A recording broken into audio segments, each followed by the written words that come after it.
them. If they don't obviously listen to us, we'll have to look into further other actions. I don't rule out taking action right into their doorstep. But I think we must also reflect what the public views are.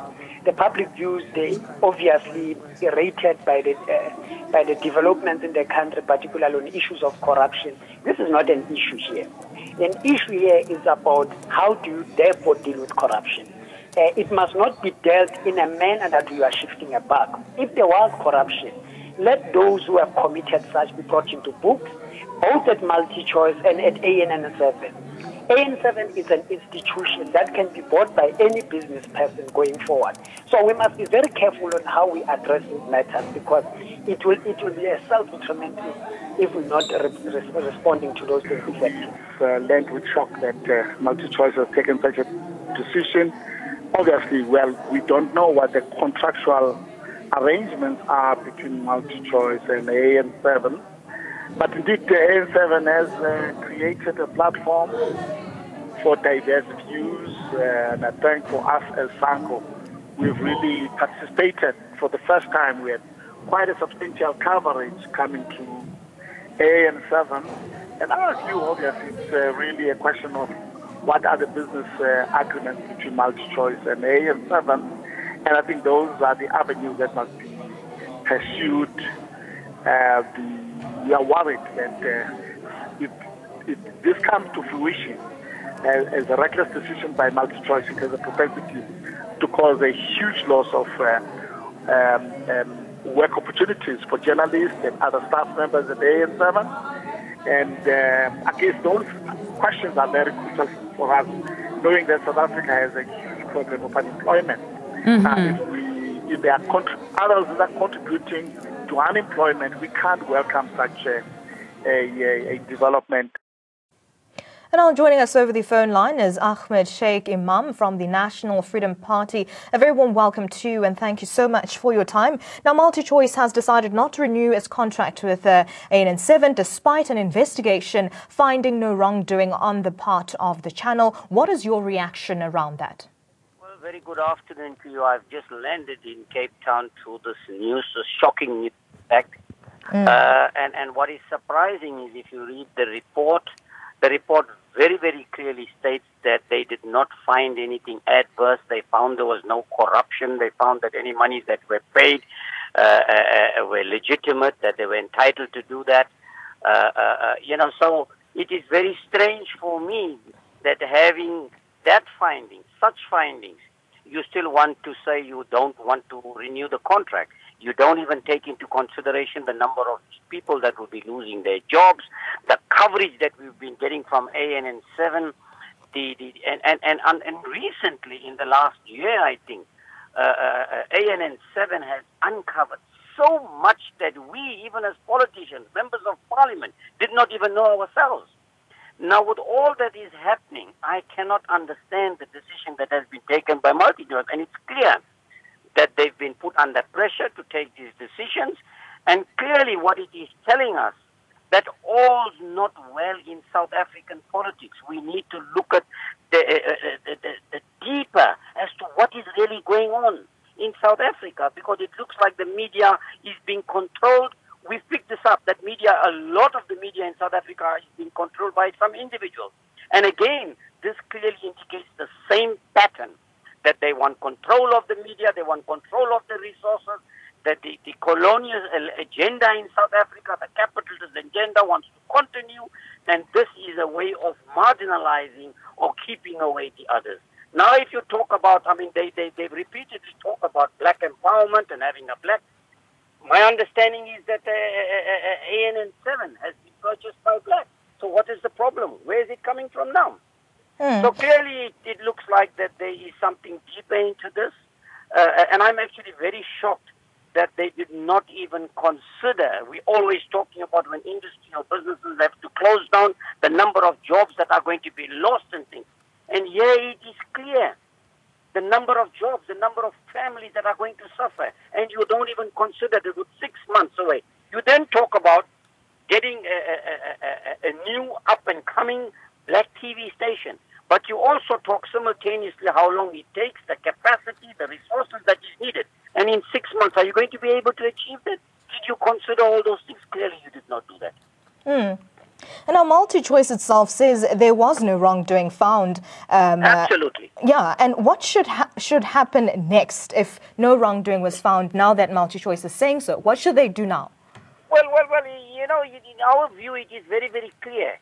You've done a thorough investigation. You've done an independent investigation, and that is what you say. Now, having done that, your findings are very, very clear. Nothing untoward happened. No corrupt activities. You've acted within the law. You've said also, what is the problem then? What is the problem then? Thank you very they much. must now explain why did they take such a decision with 6 months away from August or when the contract comes to an end. You understand, giving no indication prior to that, no negotiation, no discussion. You know, even I could still understand if they said, let's sit down with ANN7 and even let it go for an additional year so that you can put measures in place and do whatever you need to do where there's been shortcomings. Nothing of that sort. You just decide to take a decision, unilateral decision, that the contract will end and we won't renew the contract. All right. Thank you very much for that update, Ahmed. Unfortunately, I have to let you go, but thank you very much for giving us your reaction. That was Ahmed Sheikh, Imam from the National Freedom Party, just giving us more on the story. And now we also have Mahladze SANEF chairperson, and he joins us over the phone line. A very warm welcome to you, and thank you so much for your time. Multichoice has decided not to renew ANN7's contract despite an investigation finding no wrongdoing on the part of the channel. What is your reaction around this? Well, obviously, we are still going through that statement by Multichoice. We believe that we need to interrogate it further because, as you've mentioned, that they're saying that they could not find any corrupt dealings in terms of the dealings between government and the owners of ANN7. We need to see what are the implications of this in terms of media freedom and diversity, because it could also set a very dangerous precedent. We are basically saying that, our first thoughts at this stage are really with the journalists and what this means for them, especially because they had nothing to do with the dealings and decisions of the corporate arm of the company. And does it appear that Multichoice has given into the pressure that was being applied politically and by other vested interests? That's why we are saying that we are quite concerned and we need to interrogate further the statement.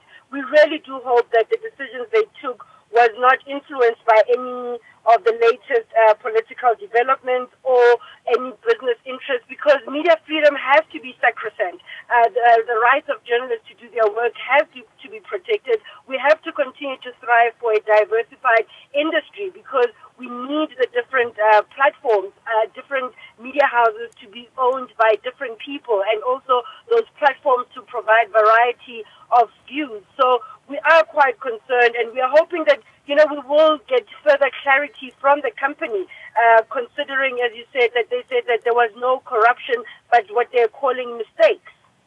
All right. Thank you very much for your reaction there. That was Mahladze, a SANEF chairperson, joining us over the phone line, just giving us more details, as we know that news coming in that Multichoice has decided not to renew its contract with ANN7 despite an investigation finding no wrongdoing on the part. And we had Mahladze saying we need different platforms in the media space.